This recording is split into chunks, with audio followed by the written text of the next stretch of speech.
بسم الله الرحمن الرحيم وهبينما خميسة أو جمعة أي سوق ليسو شن يلا باتنك بشا سبتمبر سنة كلا بكون لباتن يشن أو كوبهجن صدح هذا بشا الربيع الثاني سنة كون أفر بقول فرتنية تضبط تاريخ الهجرية كسو دوا قضبة برنامج كان آن إذا كوهيننا وحا كمنا حوتيين تو كور بحيي قسارها كل شيء وعركي عاو إسرائيل أي كو قاضي مقالة الصنعة يجو وعد كمري in jawaab la'aan uusan noqon doonin weerarkaasi. Trump ayaa gordhaweyta kulan uu la yeeshay Erdogan wuxuu ku shaaciyay in degdeg lagu dhawaaqi doono qorshe ballaaran oo lagu joojinayo dagaalka Gaza iyo amniga gobolka Bariga Dhexe. Waxyaabo kale oo labada nin ay ka wada hadleen ayaan sidoo kale idin soo gudbinaynaa. Iiraan oo albaabada ka xiratay Mareykanka isla markaasna gaashaanka u doortay in uu jiro wax wada hadal ah oo imika ay leeyihiin labada dhinac. Masar oo si adag uga jawaabtay eedeymaha Israa'iil ee ah in hub lagu soo gelinayo xadka diyaaradaha drone oo lagu keenayo dhanka Israa'iil. Militariga Israa'iil ayaa caawa si rasmi ah waxay u qirteen inay ku fashilmeen weerarka ay ku qaadeen dalka Qatar oo lagu doonayo in lagu khaarejiyo madaxda ururka Xamaas. madaxweynihii hore ee dalka Faransiiska Nicolas Sarkozy ayaa lagu xukumay 5 sano oo xabsi ah kadib markii lagu helay dambi ah isku xir lacageed oo la xiriira dalka Liibiya. sheekada ugu dambeysay ee barnaamijkan idinkugu hayaana waxay ku aadan tahay gabar uu dhalay senator Mareykan ah ayaa aabaheed si baan ugu dhalishay taageerada uu taageerayo Israa'iil. waa sheeko la yaab leh oo warbaahinta iyo baraha bulshada qabsatay. dhammaan qodobadan iyo weliba warar kale oo faahfaahsan iyo wixii warah ee soo kordha intaynu hawada ku jirno ayaan idinkugu soo gudbinaynaa. caawa waxaynu ku bilaabaynaa xiisadda Masar iyo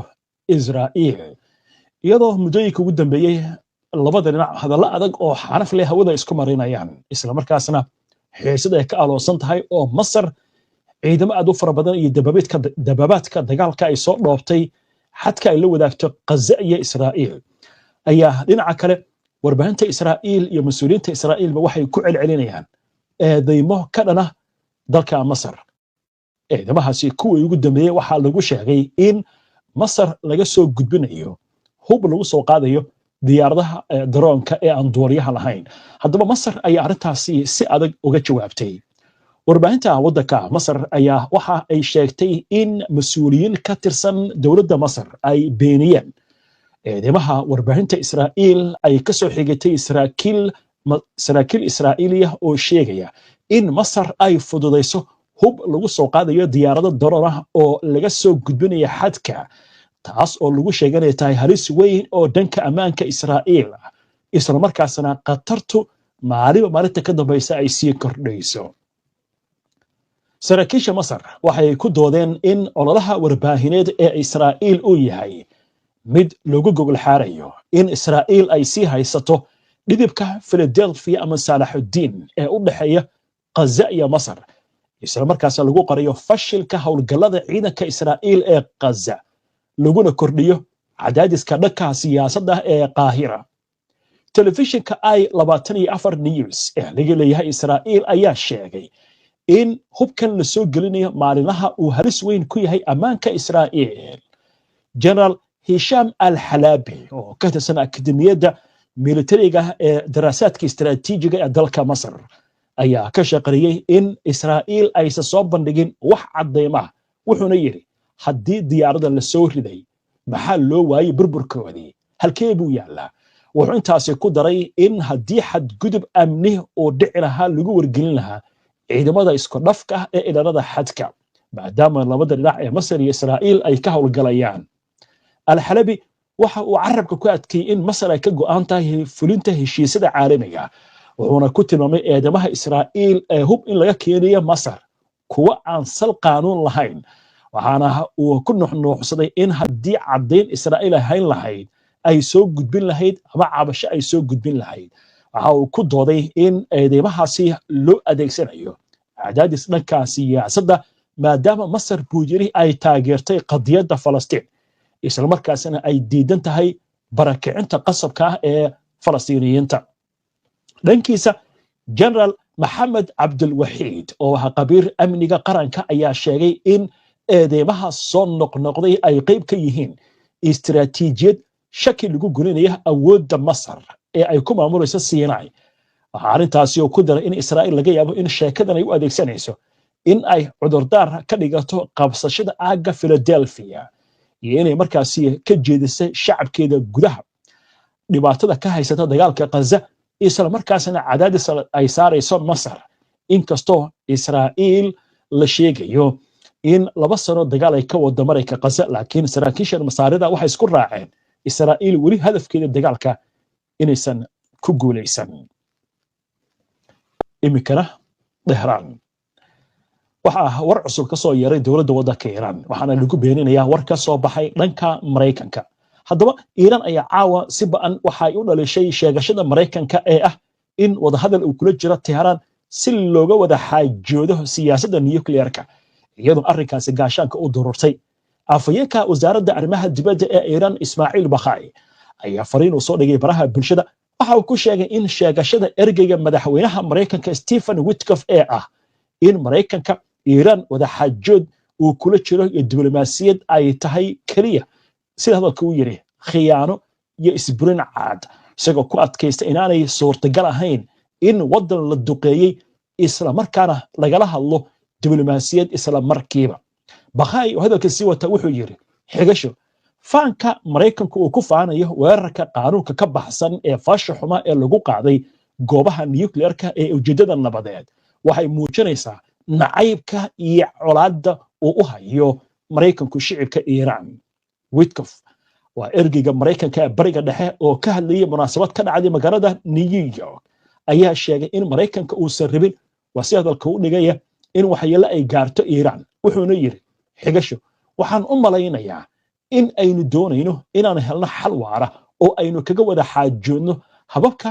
ku aadan sidii looga hortagi lahaa cunaqabatayn. haddii taasi ay suurtageli weydo, soo celinta cunaqabatayntu waxay noqonaysaa xalka ugu fiican, waana daawada saxda ah ee waxa socda. ka hor dagaalkii 12 maalmood socday ee Israa'iil ay ku qaaday Iiraan, Tehran iyo Washington waxay yeesheen 5 wareeg oo wada xaajoodka ku aadan dhanka nuclearka oo dadban. ha yeeshee waxa caqabada ugu weyn ay noqotay arrinka ku aadan naaxinta uraniumka ee gudaha Iiraan lagu naaxinayo, taas oo quwadaha reer galbeedku ay doonayaan in Iiraan ay hoos u dhigto ilaa iyo eber si loo yareeyo suurtagalnimada in Iiraan ay samaysato hubka nuclearka. Tehran ayaa ku eedeysay Washington qiyaamo diblomaasiyadeed, iyadoo wada xaajoodka nuclearka ilaa iyo xilligaasna hakad uu galay. hagaag bal markan aynu eegno xaggaasi iyo waddankaasi Faransiiska oo xukun lagu riday madaxweynihii hore ee waddankaasi Nicolas Sarkozy. madaxweyne Nicolas Sarkozy ayaa lagu xukumay 5 sano oo xabsi ah kadib markii lagu helay dambi isku xir dambiyadeed oo la xiriira lacag malaayiin euro oo sharci darro ah oo ka timid hogaamiyihii hore ee Liibiya Colonel Muammar al-Gaddafi. maxkamadda magaalada Paris ayaa ka dhaaftay Sarkozy dhammaan eedeymihii kale oo ay ku jiraan musuqmaasuq dadban, maalgelinta qaab sharci darro ah oo loo marayo ololaha doorashada. xukunkan ayaa macnihiisu u yahay in Sarkozy uu waqti xabsi ku qaadan doono xitaa haddii racfaan uu qaato, inkastoo madaxweynihii hore uu yiri waxaan qaadan doonaa racfaan. Sarkozy oo 70 sano jir ah ayaa sheegay in xukunkan uu yahay mid khatar ku ah waa sidoo kale u dhigay qaanuunka xukunka, waxaana lagu eedeeyay in lacagta Gaddafi uu adeegsaday maalgelinta ololihiisii doorashada ee 2007 iyadoo dacwad oogayaashu sheegeen in uu u ballan qaaday caawimaad uu ku hagaajinayo sumcadda Gaddafi ee dalalka reer galbeedka. garsooraha lagu magacaabo Nathalie Gavroni ayaa sheegtay in Sarkozy uu u ogolaaday kaaliyaashiisa inay la xiriiraan saraakiisha Liibiya si ay u helaan maalgelin lagu sameeyo ololahooda doorashada. maxkamaddu waxay sheegtay in caddayntu aanay ku filnayn in uu helay ama si toos uga faa'iideystay maalgelinta ololaha, balse waxaa lagu amray inuu bixiyo ganaaxa lacageed oo gaaraya 100,000 euro. dadkii fadhiyay maxkamadda ayaa la sheegay inay ka naxeen markii garsooruhu uu akhriyay xukunka 5 sano ah ee lagu riday Sarkozy. xukunkan ayaa noqon doona kii ugu horeeyay madaxweyne hore oo Faransiis ah xabsi loo taxaabo waxaana dharbaaxa uu ku yahay Sarkozy oo mar walba ku doodayay inuusan wax dambi ah gelin waxaana uu sheeganayay in uu u diyaar yahay in markaa uu isdifaaco baaritaankan ayaa waxaa la bilaabay 2013 kadib markii Saif al-Islam oo ah wiil dhalay Qadaafi uu ku eedeeyay Sarkozy inuu qaatay malaayiin euro oo lacag ah 2014 ganacsada Lubnaaniya oo lagu magacaabo Ziyaad Takaden ayaa sheegay inuu hayay caddayn muujinaysa in Tripoli si buuxda ay u maalgelisay doorashadii Sarkozy وهاجاج قصة دجالك يدقيمها ولبا قحة دتك شعبك أيها الصعدة يدو لجوس ورميه من ترجع إسرائيل إسكعبين حجن إن كلا كل ميان دجال ما يعيش فلسطينيين تكوا سوء جلب كأو أستي سدي عيدك إسرائيل أي سوء جلين هين مجال هذا قزع إن كستون من ترجع إسرائيل إسكوديان إن جودها وجلان لكن وحل الشيء يا إسكعبينتو إن كراهور تمد ويركل دون مركب قاركون عيدك إسرائيل لجو قصبيه إن أي دب الله بتاعن wararka qasa la xiriir waxa kamid ah wargeyska The Guardian ee ka soo baxa magaalada London ayaa soo xigtay ilo xogaal ah oo sheegaya in shirkadda Microsoft ay xayirtay in Israa'iil ay adeegsato barnaamij shirkadaasi ay leedahay oo lagula soconayay wacitaanka iyo dhaqaaqa dhammaan dadka Falastiiniyiinta waxaana adeegsanaysay qaybta ciidanka Israa'iil ee sirdoonka ee la yiraahdo Unit 8200 arrintaasi waxay xadgudub ku tahay قوارنت عالمية يحرك أديجا حكت لكيديني يدو الله شيء إسرائيل إن كيسة حب بالعرن أين لسعتي بعد دقائق قفك ستلفون كيس يمشي ومريو لكن شركة مايكروسوفت أو عمبارين كلانتي أرنتان أي أقول دبينتي وها أي قادتي إن أي جوجس أرنكاسي ورجيس كهارتيس كصباح إسرائيل أي قرن وتوها وضابعي إن إسبين أي كنص شيء أما ماشي أكسرته أو بروسي هالشيء كي صدحاد أو هب إسرائيل اللي جاي يبينه يو كاس أو كوكايا لابو بقول إيه 7 مليون يورو وهاجا إمكانه واشنطن قردويتو وها dadka wararka fidiya kulaha aqal kacad madaxweynaha Mareykanka Donald Trump iyo digiisa Turkiga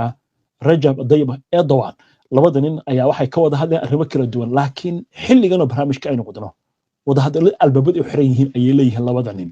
markii hore waxay la hadleen dadka wararka fidiya waxaana sheegeen qodobo kala duwan in laga hadli doono laakiin Trump hadaba ay eegno oo ka hadlaya arrinka la xiriira dagaalka Gaza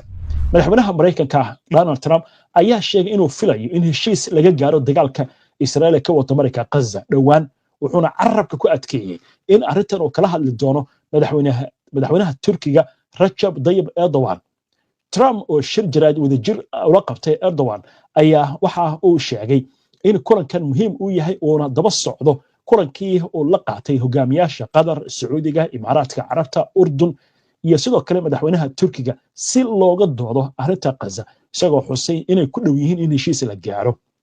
madaxweynaha Mareykanka ayaa xaqiijiyay in go'aamo badan la gaaray intii uu socday kulankaasi isla markaasna kulan uu la qaadan doono dhanka Israa'iil si arrintan uga hadlo isagoo ku celiyay in la sii daayo dhammaan maxaabiista Israa'iil ku sugan Gaza hal mar halkii qayb loo sii dayn lahaa wuxuu yiri waxaan ku qasbanahay inaan dhinaca Israa'iil ku qancino iyo inaan u dhaqaaqno sii deynta maxaabiista qof kasta wuxuu rabaa dagaalkan in la soo afjiro Erdogan ayuu aad u amaanay intii shirka jaraa'id lagu jiray isagoo ku sifeeyay nin awood badan leh saameyn ku leh bariga dhexe isla markaasna laga ixtiraamo Mareykanka Yurub iyo guud ahaan dunida wuxuu yiri Erdogan wuxuu dhistay ciidan awood badan isla markaasna wuxuu adeegsaday qalab military oo badan oo Mareykanka laga keeno wuxuu sheegay in uu xiiseynayo iibsiga diyaaradaha dagaalka ee F-16 iyo F-35 laakiin wuxuu arrintaasi waan ka wada hadli doonaa wuxuu kaloo sheegay in loo baahan yahay in Turkidu ay joojiyaan shidaalka ay ka soo iibsanayaan Ruushka dhinaca kale Trump ayaa shaaca ka qaaday intii kulankan lagu jiray inay ka wada hadli doonaan xaaladda waddanka Syria waxaana uu sheegay in Erdogan uu kamid ahaa hogaamiyaal kala hadlay sidii cunaqabataynta looga qaadi lahaa waddanka Suuriya way haddaba arrintu marka halkaas ay maraysaa kulanka hadduu socda waxaa la leeyahay arrintan waxyaalaha la wada waxaa ka mid ah ilaa 12 qodob raalli ahaada waa 21 qodob waxaa la yiraahdaa 21 qodob ee hindisaha Trump inkastoo si buuxda aan loo soo bandhigin laakiin qorshayaal badan buu ka kooban yahay laakiin Netanyahu inuu yeeli doono in kale lama oga waxaa ka mid ah waxyaalahan sida saxaafadda loo soo dusiyey horta in maxaabiista la sii daayo marka koowaad dhammaan in ciidanka Israa'iil ka baxaan marka Gaza gargaar inuu galo marka Gaza dib in loo dhiso waxa kaloo qayb ka ah ciidamo in la geeyo ciidamadan waxay ka imaan karaan wadamada Carabta iyo dunida Muslimka waxa kaloo suurtagal ah inay ka yimaadaan wadamada reer galbeedka sida Australia iyo Canada waxaa qorshaha ku jirta in la dhiso nidaam ka madax banaan Falastiiniyiinta oo maamuli doona marka Gaza muddo sanooyin kadib laga shaqeeyo xalka laba dawladood hindisahan waxaa la sheegay inuu horey u soo gudbiyay Tony Blair ra'iisul wasaarihii hore ee waddanka Britain meesha wuxuu ka saarayaa gebi ahaanba iska caabinta hubkay dhigayaan marka Gaza waa ka baxayaan laakiin arrinta la yaab kale waxay tahay oo hadayto qobarada ka doodaysay waxa la yiri inta Trump uu ka hadlayo kaliya marka Gaza haddii xal la rabo waa in Israa'iil sidoo kale laga saaraa Ramallah Khaliil Tulkaram daanta galbeed oo dhan way iyo bariga Qudus markaas loo soo jeesto si loo helo nidaam guud laakiin arrintan waxa la isweydiinayaa iska caabinta ma aqbali doonaan inkastoo arrinta ay ku jiraan Turkiga iyo Qatar oo Turkiga si fiican u taageero iska caabinta gaaraan Hamas oo khudbadii shalay uu ka jeediyay golaha loo dhihay qaramada midoobay Erdogan uu yiri Hamas ma ahan argagixiso wuxuu yiri waa iska caabin u dagaalamaya dadkooda iyo dhulkooda eragaas u isticmaalay marka arrintan waxa imaan doonta xal baa leeyahay laakiin xalku muxuu noqon doonaa waa xal u cunto dadka Falastiiniyiinta waxa laga yaabaa sida qobaradu ay leedahay in cadaadis lagu saaro Falastiiniyiinta gaar ahaan iska caabinta intii dadkan la qixin lahaa oo dhibaato dhici lahayd oo balaayo dhici lahayd in markaa arrintan xal loo helo maxaa yeelay xaaladdu way sii xumaanaysaa saacadda ka dambaysa dad badan baa qaxaya Netanyahu waa burburiye meeshii dagaal buu ku jiraa hawl culus buu wadaa dadkan in la qaxiyo ayaa suurtagal baa leeyahay marka inta goor tahay waa in xal la helaa laakiin dhanka iska caabinta marka la fiirsho waxay leeyihiin Israa'iil wixii ay ku weyday dagaal ayaa la doonayaa gacanta in laga saaro anagoo ma aqbali doono wali laakiin go'aankan ma soo bixin 22 kan qodob ma ahan 22 qodob si rasmi ah loo soo gudbiyay laakiin waxay u badan tahay in hogaamiyaasha Carabta iyo dunida Muslimka laga hadlay Indonesia kale waxay ogoshahay 20 kun oo ciidamada in la keeno marka suurtagal waxa ah in la dhiso sidii maamulka Iraq oo kale oo Paul Bremer ninkii oran jiray markii Mareykanka uu qabsaday Saddam Hussein meesha laga saaray Mareykanku meesha ay ka dhiseen nin ayaga maamulka u haya kadibna lagu wareejiyay dawlad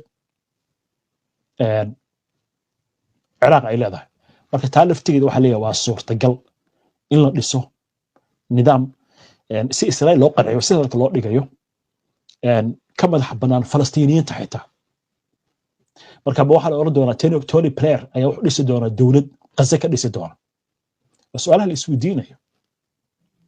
arrintan marka ma khiyaano ku hoos jirta badaacad baa laga yahay waa shakiga halku ka jiro laakiin Netanyahu ma aqbali doonaan su'aal ba ka jirta laftigeeda ila ninkan dagaalka wuxuu galay iyo dambiyada loo haysto waa arrin aad iyo aad u adag barnaamijka wararka caawan kugu soo gudbinay diyaaradiisii xitaa Faransiiska uu dulmari weyday Talyaaniga xitaa way dulmari weyday cabsi badan baa jirta bay waxay dulmari weyday Faransiiska waxay dulmartay Greega kadibna waxa la sheegay in xitaa cabsi ay ka soo foosaartay Spain oo cabsiyaasna ay timin marka halkan sida uga jeedaan diyaaradda Talyaaniga oo dulmartay inkastoo Talyaaniga uu ka mid yahay wadamadii saxiixay maxkamadda ICC waa meeshii lagu dhisay maxkamadda Roma axadiga Roma la yiraahdaa marka wadankii lagu dhisay Netanyahu xitaa muusan qaban kadibna waxa dhex martay Morocco iyo Spain xadka u dhaxeeya oo laakiin caalamiga biyaha caalamiga haddii Spain uu dal marin lahaa waa xir lahaa Spain horey u sheegtay waxay tiri anaga xabsi baan gelinayna haddii uu isku day inuu soo maro waddanka iyaga waa hagaag qodobkaas halkaas aynu kaga gudubno markan waxaynu eegaynaa sheekadii ugu dambeysay barnaamijka noo soo socota sheeko xiise leh weeyaan laakiin xagga xuutiga aynu eegno wararka iyaga caawa waxaad kula socoteen Israa'iil weerar inay ku qaaday magaalada Sanaa ee dalka Yemen haddaba xuutiga ayaa war ay soo saareen waxay ku xaqiijiyeen in duqeyntaasi 2 qof ay ku geeriyootay 48 kalena ay ku dhaawacmeen waxaana la sheegayaa meelaha la duqeeyay inay ka mid yihiin magaalada Sanaa xarunta korontada ee Dhahbaan la yiraahdo iyo waliba xaafadaha al-Hadaa iyo aaga al-Nahadiin sidoo kale waxaa la sheegayaa in duqeyntan ilaa 20 dayuuradood ay ka qayb qaateen sida Israa'iil ay sheegtay oo 65 bambo ama gantaal lagu riday goobaha la beegsanayay sidoo ku andacooday wasiirka gaashaandhigga Israa'iil weeraradan ay waxay yimaadeen saacado kadib markii xuutiga magaalada Eilat ay ku qarxiyeen diyaarad nooca drone-ka isqarxisa oo in ka badan 50 qof Israa'iiliin ay ku dhaawacmeen qaarkoodna la sheegay xaaladdu inay tahay mid halis ah war hadda gordhawta soo dhacay intaynu barnaamijka soo gelinaa telefishinka Israa'iil ee ku hadla afka xukuumadda ayaa waxa uu sheegay markii ugu horeysay Israa'iil inay qaratay inay ku fashilantay weerarka ay ku qaaday magaalada Doha ee dalka Qatar oo lagu doonayay in markaasi lagu qaarajiyo hogaamiyaasha Xamaas wahagaag sheekada ugu dambeysay ee barnaamijka ayuuna soo gaarnay dagaalkan qase ka socda iyo xaaladda Israa'iil xitaa waxa iska hor keentay waalidkii caruurtoodii gabar u dhaltay waddanka Mareykanka oo aabaheed uu yahay senator laakiin Israa'iil aad u taageera ayaa muuqaal iska soo duubtay iyadoo aabaheedna ku dhaleelaysa taageerada Israa'iil u hayo sheeko la yaab leh haddaba aynu eegna arrintan gabadhan waxaa lagu magacaabaa Madia Block waxaa dhalay senatorka lagu magacaabo Jay Block wuxuu ka tirsan yahay xisbiga jamhuuriga ee madaxweyne Donald Trump gobolka New Mexico ayuu ka soo jeedaa gabadhan muuqaal bay soo duubtay waxay sheegtay in aabaheed lacag uu ka helo Israa'iil sidaas darteedna uu u ololeeyay lacagtaas la siiyo maadii muuqaalkan ay soo dhigtay baraha bulshada ayaa waxay sheegtay inay ka niyad jabsantay aabaheed waxayna xaqiijisay inuu u safray Israa'iil isagoo qayb ka ahaa ilaa iyo 50 gobol xubno ka socda oo labada aqal ee waddankaasi Mareykanka waxaana ay sheegtay in uu la socday waxa ay ku tilmaamtay siyaasiyiinta fashilmay waxay tiri waxaan doonaynay aabahay inuu matalo gobolka New Mexico waxay sheegtay inuu la kulmay ra'iisul wasaaraha Israa'iil Benjamin Netanyahu waxayna weydiisay maxay dadka gobolka New Mexico ka faa'iideyeen la kulanka Netanyahu maxaa sababay in senator gobol Mareykan la casuumo oo la kulmo ra'iisul wasaare Israa'iil waxay sheegtay in booqashadu ay ka dhigtay dadka reer Mexico gobolka New Mexico ee Mareykanka mid guul daraystay sababta waxay muujisay in mudnaanta koowaad ay muuqato in la siiyay Israa'iil oo laga hormariyay tan dadka aabahay wakiilka u ahaa bay tiri waxa intaasi ay ku dartay runtii waxaan u maraynayaa in Israa'iil ay hadda si toos aabahay lacag u siiso si uu markaasi u taageero siyaasadeeda waxay tixraacday qoraal aabaheed oo soo dhagay baraha bulshada oo ku taageeraya Israa'iil waxayna sheegtay aabahay in uu beeniyay in xasuuq Israa'iil ay wado iyo ciidanka Israa'iil waxay sheegtay inuu isku dayo dhimista qasaaraha waxay ku eedeysay aabaheed in naftiisa uu iibiyay waa la yaab leh dagaalkan marka saameyntiisu leeyahay ka socda Mareykanka Gaza waxaana dareemaysaa dadka damiirkooda sidoo kala duwan yahay